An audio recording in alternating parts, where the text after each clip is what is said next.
So you know, a couple weeks ago when I posted a video about Eufy Make, the UV printer that I've been using for the last few months, how they came out with not only the coolest UV printer ever to hit the market, but also they came out with a brand new attachment tool thing that like makes you do really long prints. I unfortunately don't have that and I don't know anyone that does, but they also came out with this flexible ink. The flexible ink, what you're supposed to be able to do is print on fabrics and then also hot foiling. Well, I did all the experimenting for you because when you get your machine, I don't want you to have experiments. I just want you to know what the results are like. So this is what I did, okay? Right now, I am printing some black cardstock. Well, I'm printing something white on black cardstock, and then I'm gonna do the hot foiling because if you remember right in the last video I posted about this, is that you can do hot foiling with a flexible ink. So I'm doing some white here because I do have it compared. I did a whole huge test circuit. The top row is everything that I printed with, it's the same, apples to apples. But the top row is everything that had the original white in there, and the bottom row now has the flexible ink installed in here. I'm gonna show you the differences between the two. The results are gonna be absolutely crazy and mind-blowing. But before I do that, I gotta wait for this to get done printing so I can do the hot foil to give you a true side-by-side comparison of that. But also, I need to show you how we switch the inks out of this machine so you can put this one in here. It is not hard, but I am going to give you some cost-saving tips here because switching from flexible ink to the regular white ink that your machine comes with, you're going to waste a little bit of ink by doing this. So we want to make sure and batch print our stuff. Let me talk you through how we do that, and then I'm gonna get you to the bread and butter, the true comparisons of everything that I have here, and they're good. Okay, so generally I show you how to go from the very beginning and then add in a new canvas and, you know, start putting your stuff in there, drag and drop and put your stuff in there. I mean, you probably already know how to do that, okay? So essentially how we need to get to like switching out your inks is just put on something onto your page, and then you need to go over into material, and at the very bottom you are going to see like a whole bunch of new selections. Just choose one towards the bottom. What will end up happening is you'll get this like little notice on your screen that says you need to replace the ink because the normal ink won't work. So this is then another screen that pops up, and essentially what you have to do is follow the directions on the screen. Okay, so you see that little notice at the very bottom where it says when you switch from one white ink to the other white ink, you will end up using a little bit of ink, like consumption, you'll waste it. The reason for that is that the machine actually has to go through an inkjet process. Okay, so over at the machine, this looks so funny, but over at the machine, we are going to press down on our ink cartridge. This right here is the original ink that I had, and I'm just going to set this off to the side. And then I am going to insert the flexible white.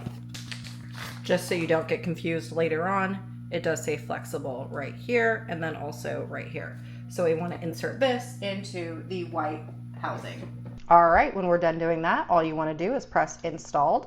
Now it's going to take about 10 minutes for it to completely transfer over into the flexible white. Also, you will notice that under ink management, it does recognize that I do have white flexible ink in there.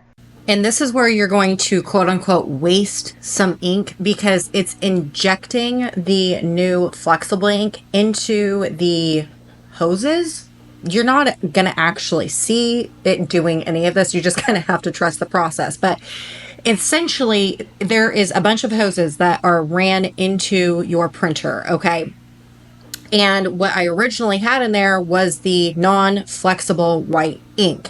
Well, if I go and, you know, try and put anything that's supposed to be flexible in there, like fabric, into the bed, and I print it with what is existing into those hoses, it's not going to end up good. All right. So the ink jet thing that's going on is just pushing out all the rest of the old ink out into the cleaning cartridge, and then you're going to be left with everything that's inside that is going to be flexible ink. Now, when you want to go and switch from flexible ink back over into the original, it's going to have to go through that same exact process. So this is where batch printing is so very important because you don't want to keep going back and forth, back and forth, back and forth, because by the end of the day, if you did this every single day 5 times, you would end up using about like 25 milliliters of wasted ink, and that is money down the drain.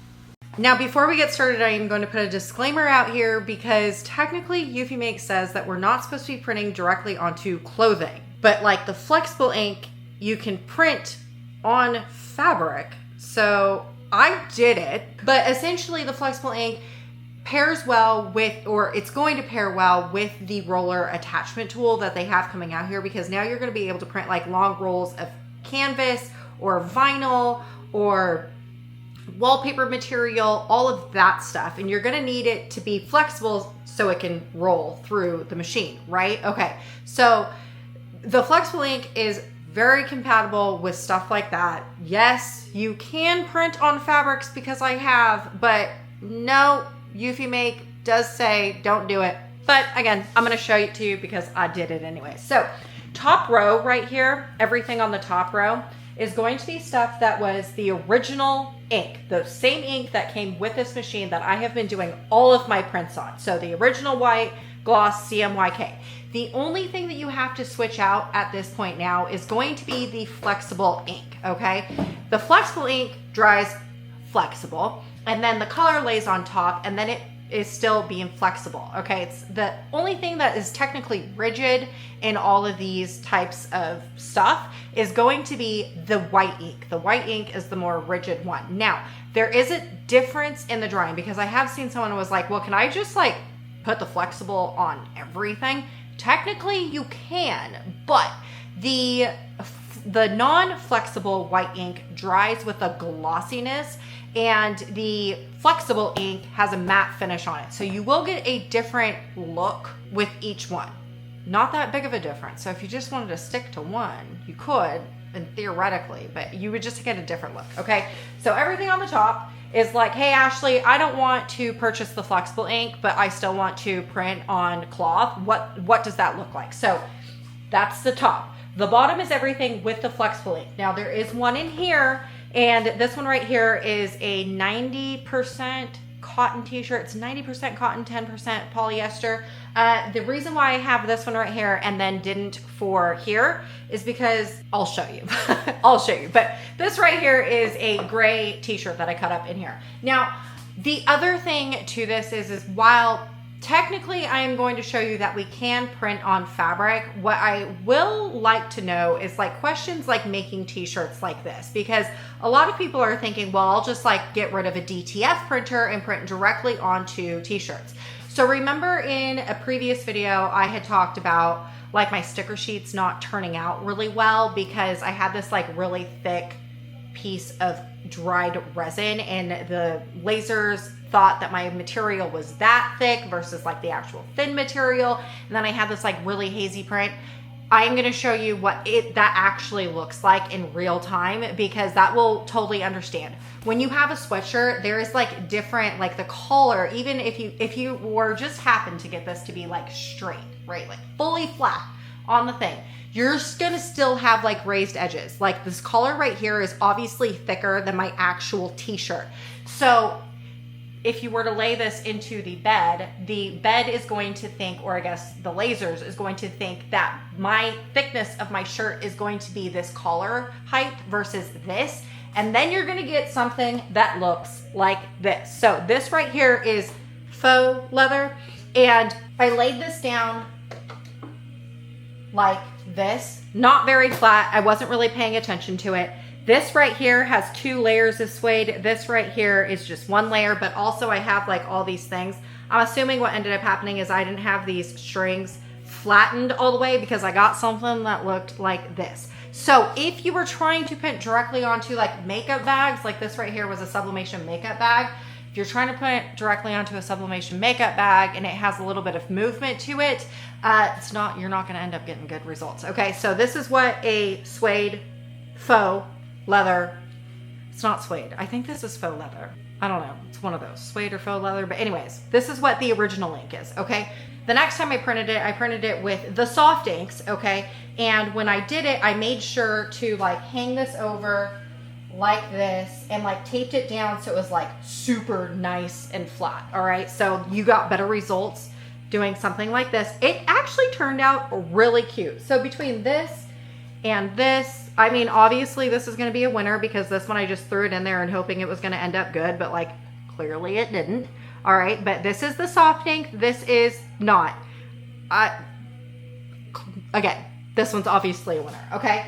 So we're gonna go into, this right here was a sublimation makeup bag that I just cut up because I had used it in a previous project and only wanted like a small little thing, just like a little swatch. This right here is the original inks, and then this right here is the soft inks. Now, the true test to this is when you take your print and like you stretch it out. This right here is the original ink. And then this right here is the flexible ink. This, I'm not entirely sure, is a very good representation of this type of material just because there's so much glitter on it that you can't really tell a difference. Both of them seem all right. This one seems to want to stretch and then stay stretched. This is the flexible and this one is the original. I don't know. I can't really tell a difference between the two. You are gonna be able to tell a difference here in a second. So the other thing that I did was and this is why I have a gray t-shirt in here, because I did print directly on 100% cotton. This was a 100% cotton t-shirt that I just cut up. And here is what it looked like, oops, with the original ink. The original ink, white ink. This is what it looks like. It's showing up really well on the camera, but in real life, you can't make anything out. But for some reason, it's showing up real well on this camera. All right, this is what it looks like with the flexible inks. This is flexible. This is non-flexible. I can tell you that in real life, because for whatever reason, they are picking up like they honestly look, to me, they look the same. I don't know. On the screen, they look the same. However, in real life, the one that's the flexible ink is brighter than the non-flexible ink. However, both of which stink. I wouldn't put these on an actual t-shirt, okay? This is why I went and I printed something on a lighter t-shirt to see what it would look like on a lighter t-shirt. Now, unfortunately, I didn't have 100% cotton lighter t-shirt here to cut up, and I wasn't gonna go to the craft store just to buy a small little thing. So what I found is a 90% cotton t-shirt. And just to verify, I did. This is a 90% cotton, 10% polyester. Cut it out of, cut it out of the bottom right here. This is what it looks like. This design is the same design that I printed on the other ones. Now, I think it's pretty accurate from on the screen versus what I have in hand. It looks really good. And this is where I'm gonna be able to show it to you because I really wanted to show you the stretch capabilities of this.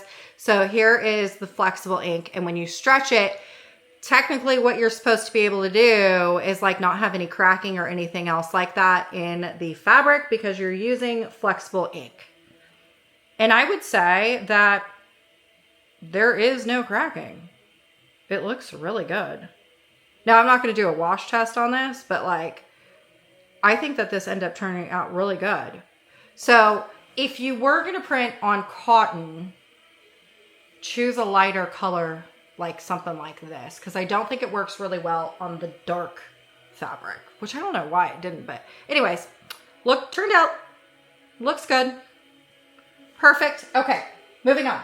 Leather, real leather. So I did a hat patch before. I have no idea where I put that hat patch, but I did a hat patch before and it was all right. So I tried it again on that leather that I did. Actually wasn't that patch that I did actually wasn't real leather. This right here is like genuine leather, okay? So this is from the original ink right here. And then this right here is the flexible ink. And you honestly can't really tell a difference between either of them. And I've tried rolling both of these. And maybe over time will the one that's the original ink will like start to crack. This right here is flexible. And then this right here is the original. And to be honest with you, they look exactly the same. And they're not even neither of them are cracking. I truly can't tell a difference between either of them, even by bending it. So can you print on leather with both of either of the things? I think you can. Again, but I'm not washing it. But do you even wash leather? I don't think you wash leather. Okay, so then going over into foam. Foam was a really big question because like cosplay outfits and stuff like that are huge. Can you print on foam? This right here is the original ink. And you can tell in this piece of foam, when I printed on it, kind of like that canvas that I had that like ended up being like a really messed up print, the canvas ended up bowing. So did my foam. I don't know if you can tell, but like the foam started to like come up when it was printing, okay? This is the original ink. And then this right here is the flexible ink. And the flexible ink, it didn't come up at all. The same print settings. So side-by-side comparisons between the two, this right here is the original, this right here is the flexible. You're gonna see a color difference. And remember what I told you when like the flexible ink is dries matte and the other one dries more of a gloss? This is actually a really good comparison of the two because this right here is matte and this right here has a gloss on it. So there's like a glossy finish here, and then this has no gloss right here. And now the back of it, I don't think you're gonna be able to, oh, maybe right here. Do you see how it kind of sucks in a little bit? This right here is that original, and this right here is the flexible. So the flexible ink didn't like absorb anything and make it look funny, okay? But can you print on foam with the original ink? Yes, you can. It's just going to be a little bit more of a weirdness to it on the back of it. So if this is something like you're trying to make like a cosplay outfit or something like that, I don't know if you're going to be able to have good success with this because it just turns out so weird. Now, bending capabilities. Can you bend it? So this right here is the original. And do you see that crack? And then, ooh, did you just hear that? So this is with the original ink. It just cracks under pressure, okay? This right here is the flexible ink. And we're gonna do the same thing. No cracking. We're gonna go the other way. Let's go the other way and see. Nope. Let's jumble this up into a ball. No cracking. That's a pretty good prime example of the difference between flexible and non-flexible ink, all right? Now, no one asked for this example, but I had it here in my craft room and I said, shoot, why not? Let's just do it, okay?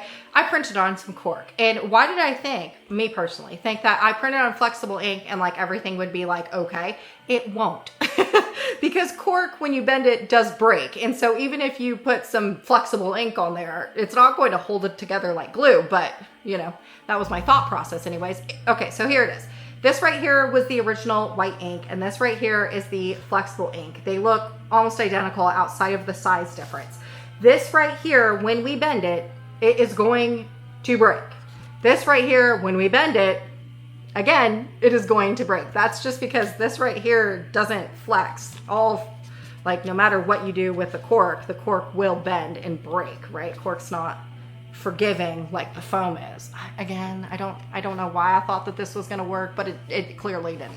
Okay, I have two more for you. The next one is going to be chiffon ribbon because it's wedding season and printing on chiffon. The Cricut crafters, what they love to do is they love to take HTV, cut it out on their Cricuts, and then weed it and then heat press it onto the chiffon fabrics and make these really cool wedding things. And it's like, can you print on chiffon fabric? So I tried it, okay? This right here is the original inks, and this right here is the flexible ink.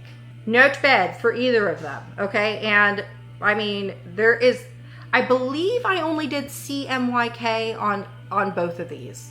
I could be wrong, but I believe I only did CMYK. But regardless, it looks pretty good, and I've had a lot of good movement on both of the chiffon fabric.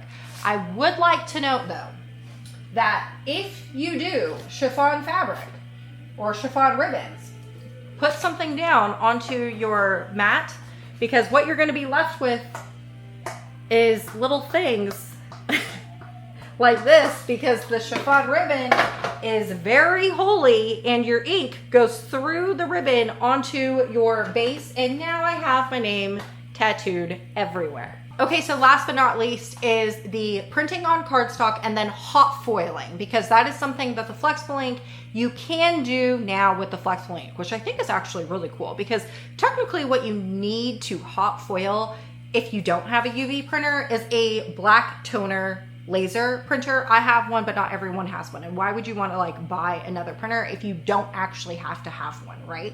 So Now with the flexible ink, you can hot foil. Got a comparison for you.